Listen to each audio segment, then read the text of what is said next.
24/7, 365 at block50radio.com. I am wherever you are listening to podcasts, taking advice and play fired up by Drew Duncan, iTunes, iHeart. Wherever you are listening, I am there. Plenty to get to today. Look, I want to be clear about something before I talk about what we're going to be getting into today. I want to be very clear. I know, Jets, the Niners, they're going to be playing on Monday night. ESPN just announced it. Here's my thing. We're not going to sit around. We're not going to make predictions. We're not going to be talking about what's going to happen in May. I could tell you about what I would think would potentially happen with the rosters both teams have right now.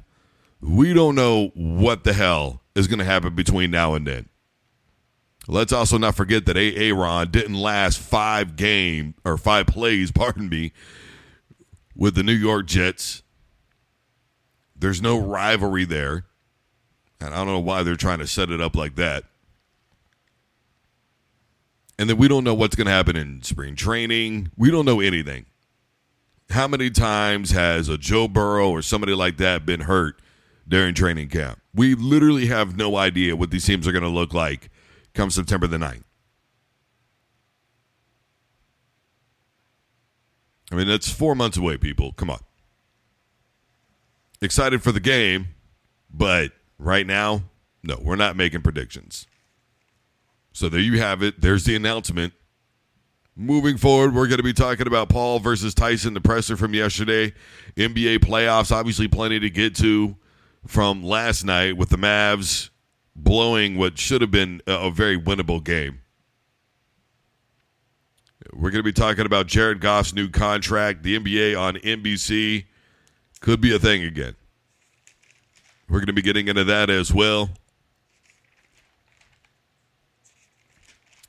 In the meantime, look, I want to be clear about one thing before I say anything at all. And that is, there's always 2 levels to being a sports fan, because let's be honest, this is, as a journalist, this is why I started doing this, because I just love sports, man, right? Simultaneously, I'm not ignorant to a lot of things. I'm not ignorant. If you don't know the story of Sonny Liston, I would highly recommend that you go and you look it up, because there are a lot of people that felt that the connections that he had were those who did him in. Sonny Liston is actually one of the saddest stories of all time. He never really actually knew how old he was. I mean, there were rumors that he was probably in his 50s when he was fighting guys that were 25, 30 years old, probably in his late 40s, carrying the heavyweight championship of the world around. But he had connections. Stay with me here. If you've ever seen the 30 for 30 playing for the mob, okay, I'm not saying things cannot be swayed, money cannot be an influence or have an impact in the way that something comes out. I will say that rigging any sporting event is still illegal. Now, that's a point of fact. It doesn't mean somebody can't be carried. That doesn't mean that, come on, that's what they expected with Larry Holmes, right? They expected him to carry Ali through that entire fight, and let him finish the fight with some dignity. Instead, he beat the living hell out of him. So, there's that. What I'm getting to here is, for all the people that saying this thing is rigged, look, I'm not going to tell you that it is. I'm not going to tell you that it isn't. What I am going to tell you is a lot of people are sitting around and they're going, well, man, look at the way he's smiling with Jake and doing the whole, Look, here's the deal. And this is what I want to explain to everybody. That it is very possible that Paul carries him. Tyson doesn't really go after him as hard as he could. And, they put on a really, really good show. Maybe I'm a delusional person, and I believe that Tyson is relaxed, enjoying himself, but he's also got a different look in his eyes. And maybe at the end of the day, regardless of all the nice things he says about Paul, he can't really take him seriously. And let's also be very clear that Tyson is from the real streets. The real streets, not no fake ass streets, not no I think I was in the gutter streets, not I grew up in the burbs thinking I'm tough streets, none of that. Not a one-way street, that's a cul-de-sac. We're not discussing these things. We're talking about the real streets. And everybody knows that's ever really been in the streets that you learn how to be a chameleonaire. And when you learn how to be a chameleonaire, you learn how to bait somebody. Make them think that it's all good. We're here to have a good time, bro. Don't worry about it. I'm not going to hurt you. You know how that go. No, man, I like you. You're my friend, man. Come on, let's go. Next thing you know, look, all I'm saying is there's a good possibility that this thing is rigged. But regardless, they still have to promote the fight, people. Whether it's rigged or not, or, they're going to carry each other, whatever the case may be, they still have to, promote the fight. And anymore, this is how it's done. I mean, we're about, 1 month away now, basically, from this fight. How else are they supposed to promote it? Continuously doing Instagram? I mean, how many 45-second videos of Mike Tyson hitting gloves can you really watch?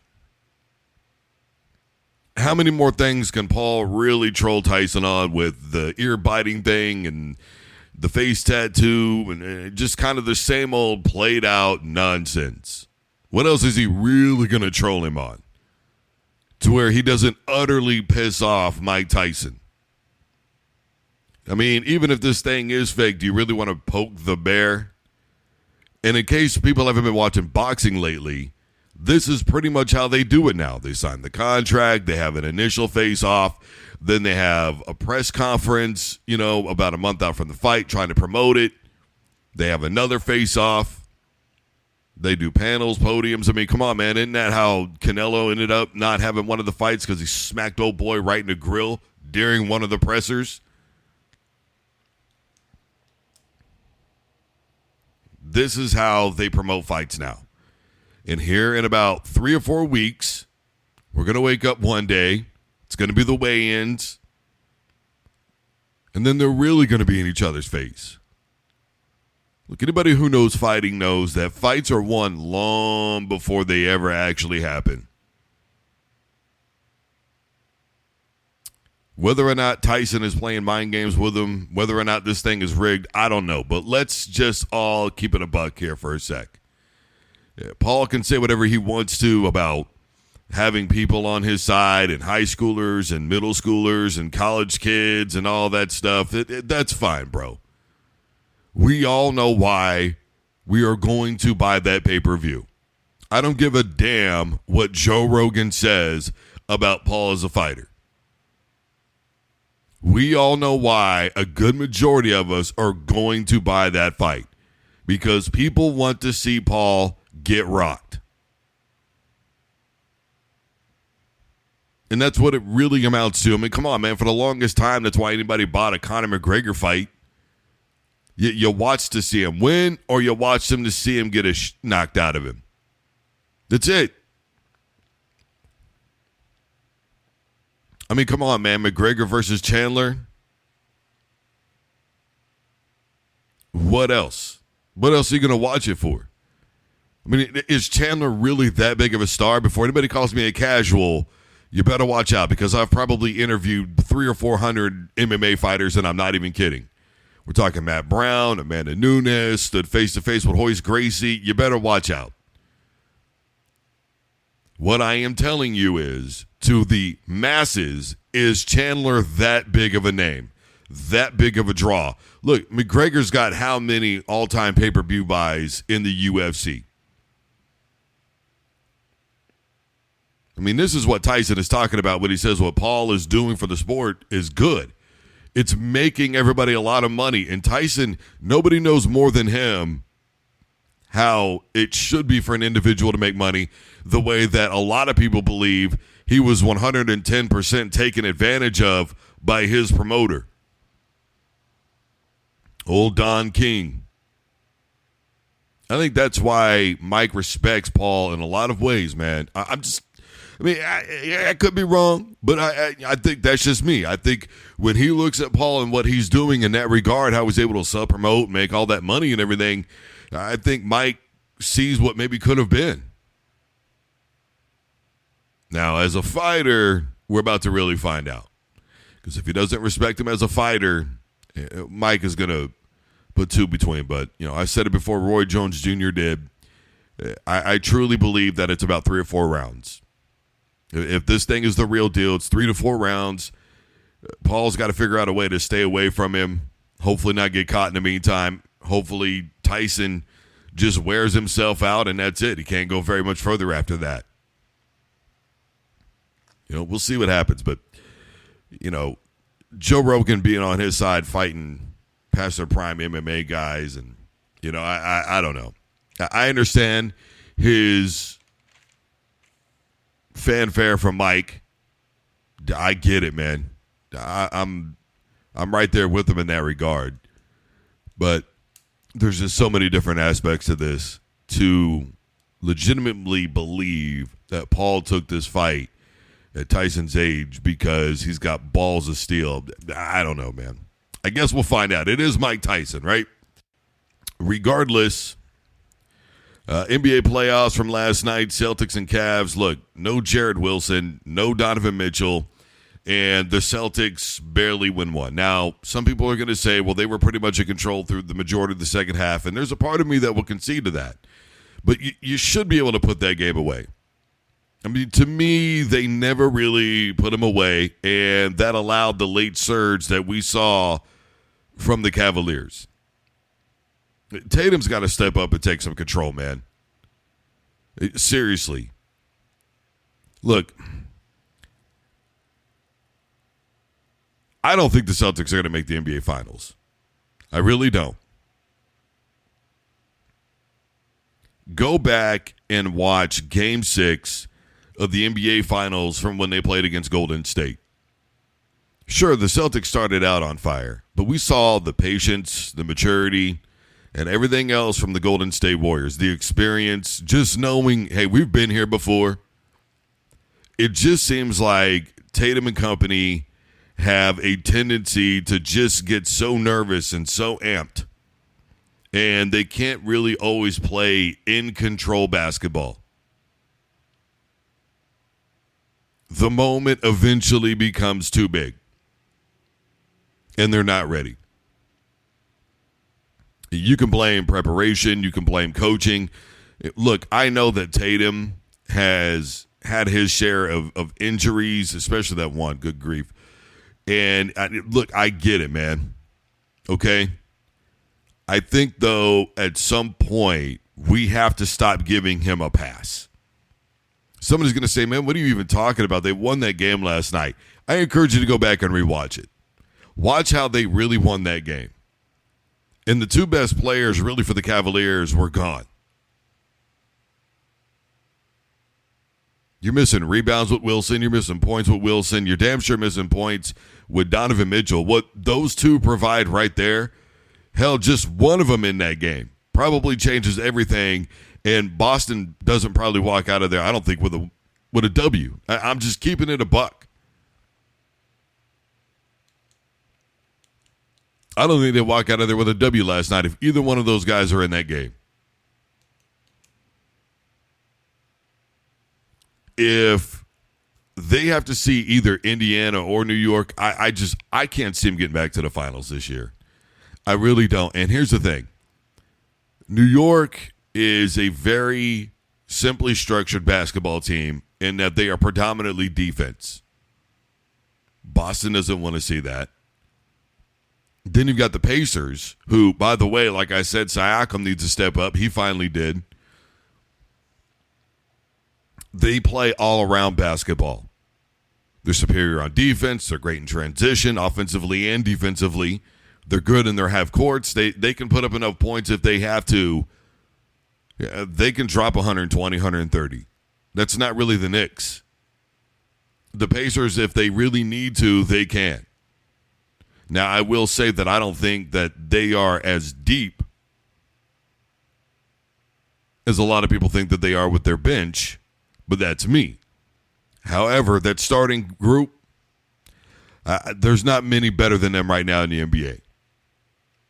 And I'm keeping it a buck when I tell you Boston would have a chance against New York. They're not going to have a chance in hell against the Indiana Pacers. I mean, that's all there is to it. The way that they won that game, and before anybody again, before you just start adding me, understand that last season, when I watched Boston and Miami play in the conference finals, I said it doesn't matter who's going to win this thing.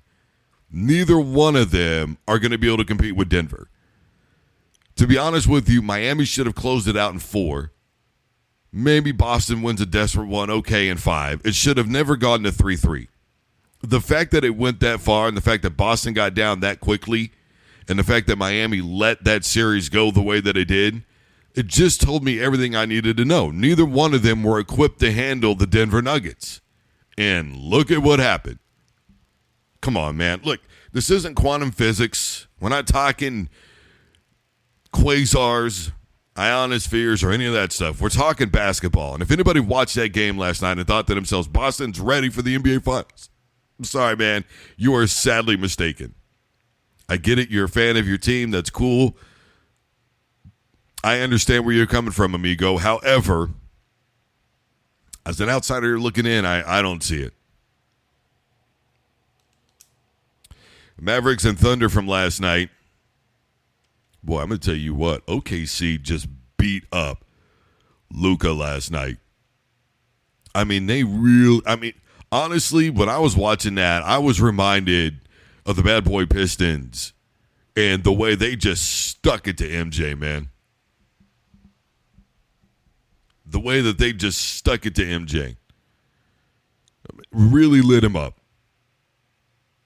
And now look.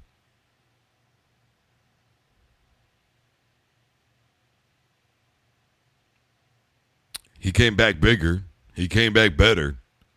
But I don't think that Dallas and Luka is ready for that kind of physical basketball.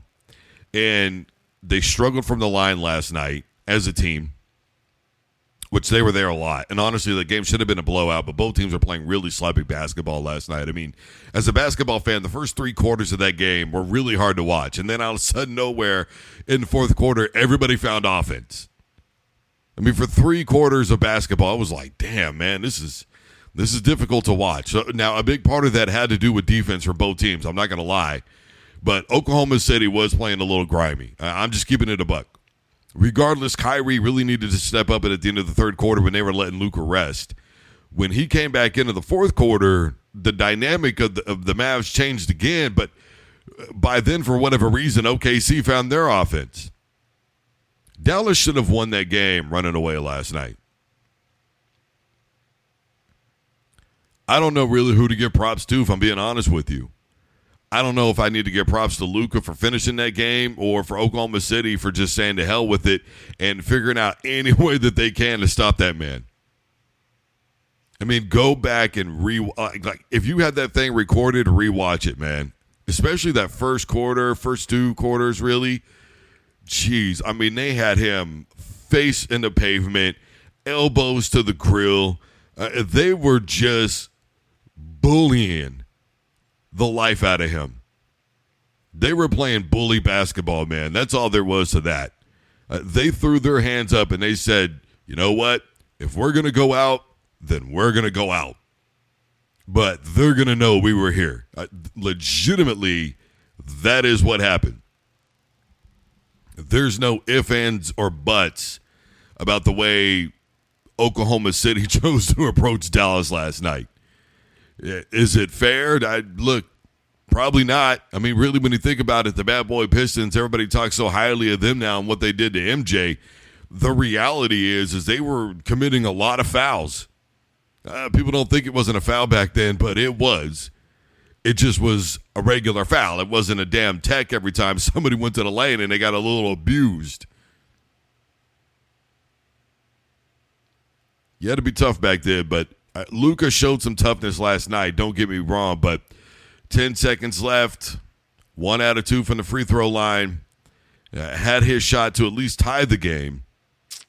Couldn't get it done. Pretty good look at the basket at the end of that one. Luka was open at the top of the key there, basically. Probably should have hit him with that angle 3, but everybody wants to be a hero, right? I mean, isn't that what that amounts to? Everybody wants to be a hero. Look, for my money, you give Luka the ball in that situation no matter what. You just figure it out, him or Kyrie. But like I say, Kyrie really needed to step up in the last probably basically 3 minutes of that third quarter, and he didn't do it. Now, to be fair, Oklahoma City was running a lot of full court press, and they were making it really difficult for those guys to even cross midcourt. But that's when you make a coaching adjustment. So you could also very much blame coaching last night with Dallas. You know, you can't sit around and just rely on the fact that you got Kyrie and that you've got Luka. Obviously, Oklahoma City put together a game plan. Traps, full court, on and off throughout the game. They did not make anything easy for Dallas last night. And it was all by design. That's a game that really, when it boils down to it, if you watch it correctly, you will know that Dallas also got out-coached in that one. That's all there is to that. A game that they should have won running away, but mentally, physically, and strategically, they were not able to keep up with Oklahoma City. And SGA eventually found himself. It is what it is, but don't mistake it. That was a team win from Oklahoma City. In the meantime, Jared Goff, $53 million a year to play quarterback for the Detroit Lions. $53 million a year. I still blame Jimmy G for all this. What had Jimmy G done in the NFL? Look, I know that a lot of people think to themselves, okay, but Drew, here's the thing, though. Guys who haven't proven themselves yet in the NFL get an inordinate amount of money when they're coming out of college, and when they get this money, Brody, they themselves have accomplished nothing. Well, a good majority of first-rounders, especially top 10 guys, have accomplished probably being the best at their position out of the 130-plus teams that are in college football in Division I. They've won Heisman trophies. They've won several awards at their position. They've been Heisman Trophy candidates. They've been a part of elite football teams that maybe without them probably still wouldn't have been as good, even though they were considered elite. You take Jane Daniels out of this draft, for instance. I keep telling everybody that without him, LSU really wouldn't have been that good.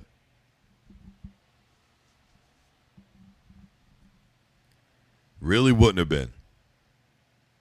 I think the same thing with Washington and Michael Penix Jr. Regardless, the point of what I'm saying is they're being paid on their potential and what they've already accomplished as a collegiate athlete. As you go from one to the next, you know, when you're D1, it's because of what you did in high school. When you're going to be a first-round draft pick, especially top 10, which is where really the big money is, you're getting that predicated upon what you did in college. In the NFL, we're just throwing money around. We're giving Kirk Cousins with one playoff win how much damn money? We're giving Dak Prescott with how many playoff wins how much damn money? Sure, Jared Goff has been to a Super Bowl, but Brad Johnson actually has a Super Bowl ring, Brody. You going to tell me he's anywhere near an all-time great? You think Brad Johnson is worth $200 million for that one win?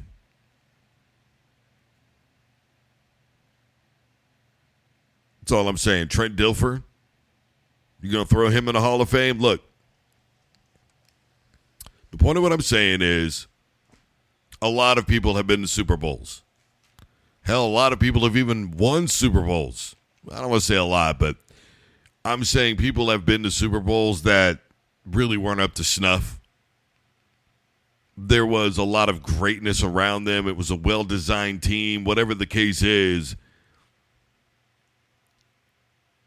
there's a lot of people with rings around their fingers that were nothing more than bench warmers. Well, they had to be pretty damn good to be on that championship team to begin with. I'm not saying that they're not. What I am saying is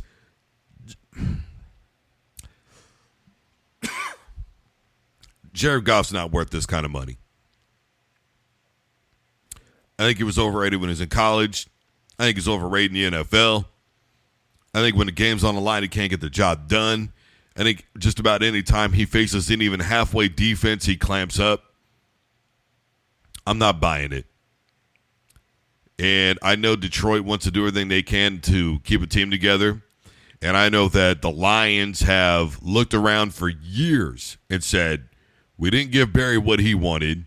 We didn't give Megatron what he wanted. We weren't going to pay Stafford what he wanted. He left and he wins the Super Bowl immediately. Maybe we finally pay somebody. Well, you picked the wrong guy to pay. And I'm going to leave it at that. Dan Campbell is a one-trick, one-year pony. He is a flash-in-the-pan coach, and while I appreciate the things that he stands for in terms of his toughness and what I love about the NFL and all that stuff, it's not going to continue to translate. And it's not going to continue to translate because you are not always going to have a room full of 53 guys that are willing to be like, really, we're biting kneecaps off, bro? That's the violent imagery that you want to portray. I understand it's football, but damn, amigo. I mean, everybody's got limits, Brody. To be honest with you, I don't think this is sustained. Dan Campbell himself said this might have been our only shot. Eventually, you start paying all these people all this money, and you start leaving yourself less and less room, and then what? Jared Goff, in order to succeed, needs a very specific offense, one that is simple. You look at what was going on when he was with the Rams, West Coast football, hand it off, zone plays, rollouts, keeping it simple. You look at what they are doing in Detroit, very similar to what Peyton does when he was with the Saints and again with the Denver Broncos, very similar to what the San Francisco 49ers are doing, which is very similar to what the Oregon Ducks are doing. Eventually, that offense will get figured out like everything else. Jared Goff will be back to square one, and that'll be that. Let's not forget, because they went to the NFC Championship game this past season, that this season they are going to have to play an NFC Championship schedule, which means they're going to have to play a lot of playoff teams from a season ago.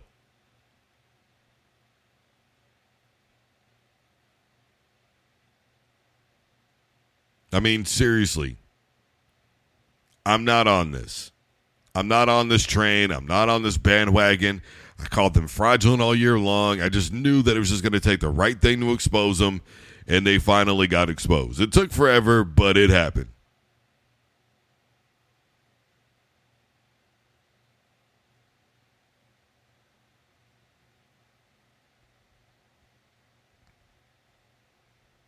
And by the way, on the road, obviously they're going to have Green Bay, Chicago, Minnesota, but they're also going to have Arizona, the Texans, the Colts, the Niners, the Cowboys.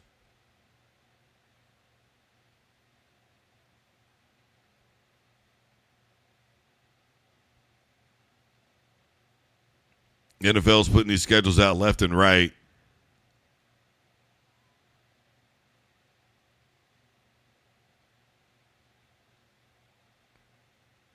Now, according to the Pride of Detroit, those are the teams that they're going to be playing on the road. For sure. I don't know, man. I just don't see it. Not that I expect Dallas to really be anything much, especially when it comes to the playoffs. Just the way they blew that lead in the NFC title game. It was a total team thing. I'm not going to sit around and just blame Jared Goff. But, man alive, once he got rattled, that was it. And I keep trying to tell people that when he played in the NFL, or pardon me, when he was in the Super Bowl, the New England Patriots were going to force him to be quarterback because Todd Gurley was hurt. That was their entire game plan. Make him be a quarterback. You can't beat us, bro. Not by yourself. Well, the Saints, man, go look at that Saints defense from that year. By the way, they were up big in that game and they blew it. I'm starting to wonder if Peyton is maybe one of the most overrated coaches in the NFL. I guess maybe I should have been on that gravy train regardless. And then, of course, there was that play at the end of the NFC title game, right? I mean, geez, man, the most blatantly obvious pass interference that was never called, man.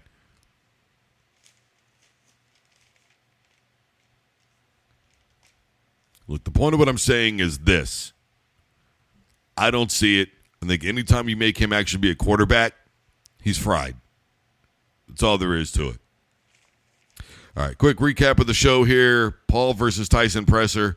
I'm not going to get back into whether or not this thing is rigged or whatever the case may be. Rigging is still illegal. I'm not going to say it doesn't happen. Go look at The Life of Sonny Liston. Go look at the Playing for the Mob documentary on ESPN. That 30 for 30. Things happen, right? Tim Donaghy. Look what happened with him. I'm not saying things don't happen. What I am saying is if you don't like the presser, well, I don't know what else you're supposed to do to promote this fight because you got to promote it. And anymore, this is pretty much how it's done. We're about a month out.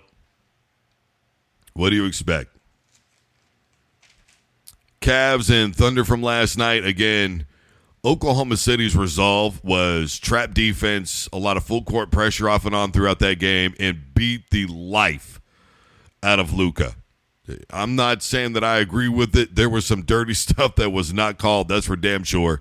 It really reminded me of the Bad Boy Pistons when they beat up Michael Jordan in the same way.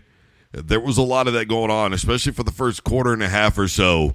The refs may have gone over to OKC's bench and said, look, you all better chill out or else. There was a lot of stuff that was let fly in that game. Really bizarre in today's NBA to see that. But that's how it went down. Regardless, Dallas should have won that game. But that was a total team effort by Oklahoma City. And Dallas, again, they got outcoached. Oklahoma City had strategy going into that game. Dallas literally did nothing to counter it. Now, I don't know what happened in the fourth quarter when everybody suddenly found offense. But for the first three quarters, that was a 100% defensive game. Dallas, not very good from the free throw line. Luka at the end of that game, 10 seconds left, 1 out of 2. And it looked like to me he was trying to miss the second one on purpose, trying to get the ball back, honestly. And he accidentally made it. I mean, it is what it is. Things happen, but what is that? Series even now? So Dallas not on the ropes, but Celtics and Cavs, look, the Cavs, no Jarrett Wilson, no Donovan Mitchell. The way that Boston won that game, there's no way that they should be able to look at that game and go, I'm okay with this. Because they shouldn't be. They shouldn't be at all.